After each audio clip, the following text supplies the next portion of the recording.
Assalamualaikum warahmatullahi wabarakatuh. Hello everyone, I'm Siska Abrilia Wulandari with student number C1E021033 from English Education Department. So in this video, I will explain about language changes. There are sound change, lexical change, semantic change, and syntactic change. Language change meaning. Language change refers to altering the features of a language over time. These changes are often gradual and usually permanent. However, this isn't always the case. The rate at which changes occur depends on the different values of people who use certain languages.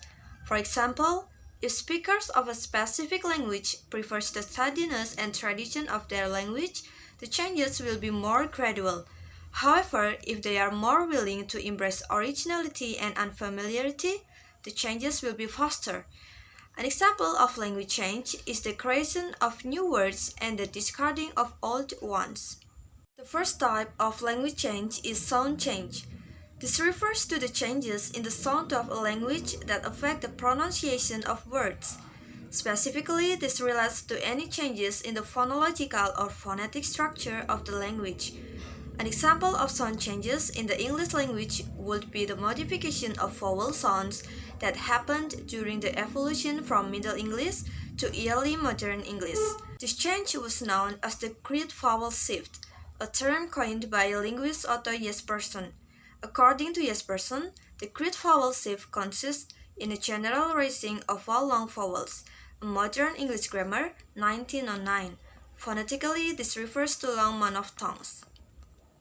The nucleus of the two high vowels, front long E and the back long U, started to drop and the high position was retained only in the off-glide.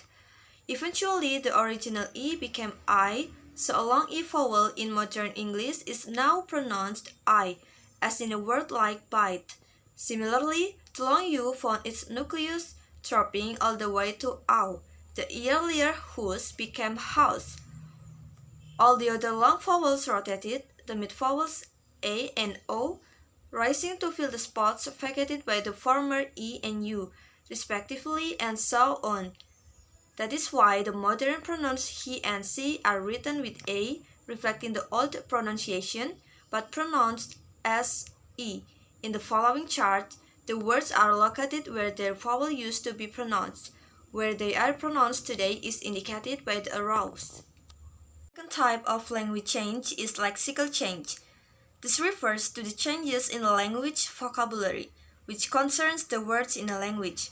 An example of lexical changes in the English language is borrowed words, also known as loan words.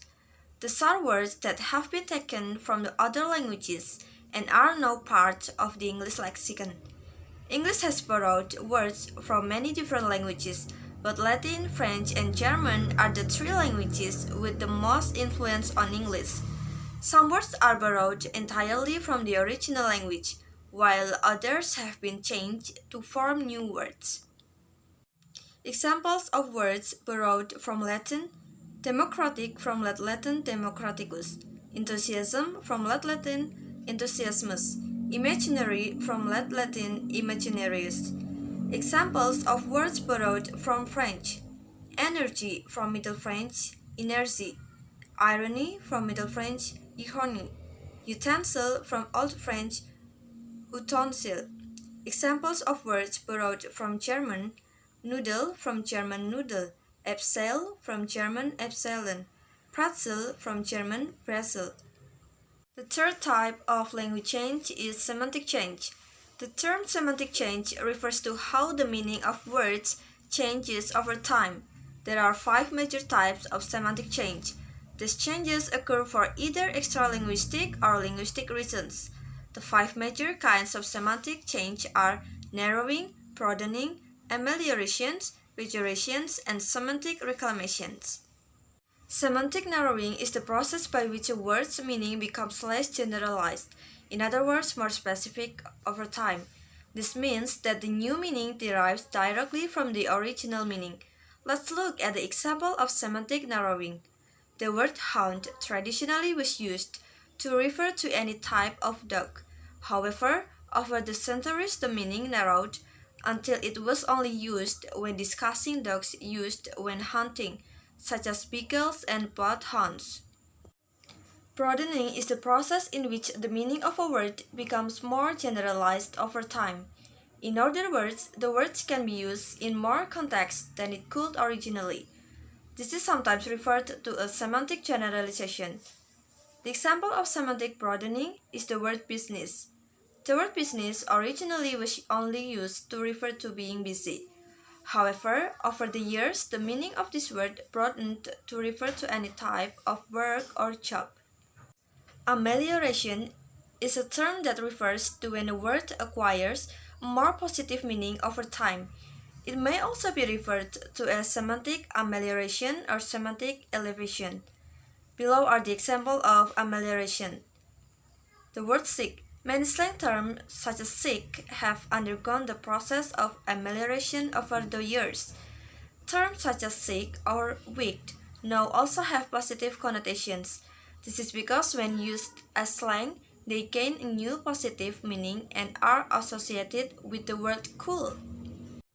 Pejoration is a term used to describe the process where a word that once had a positive meaning acquires a negative one. This can include a word becoming taboo or being linked with a taboo within the culture. The example of pejoration is the word attitude. This word was originally used to refer to someone's pose or posture.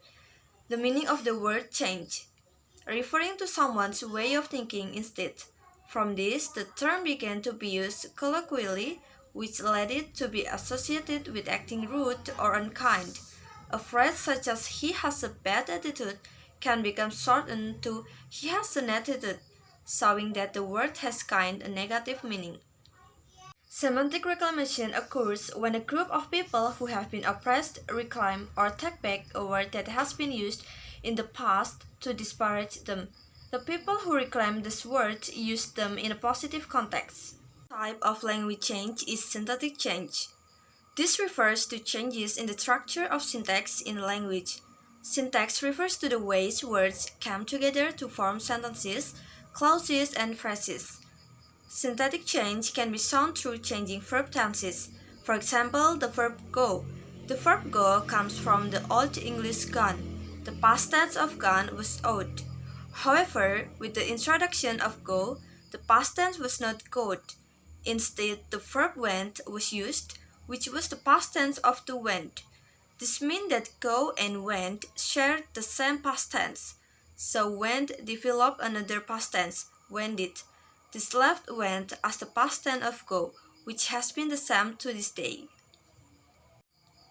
Okay, that's all my explanation about language change. Thank you so much for watching. Wassalamualaikum warahmatullahi wabarakatuh.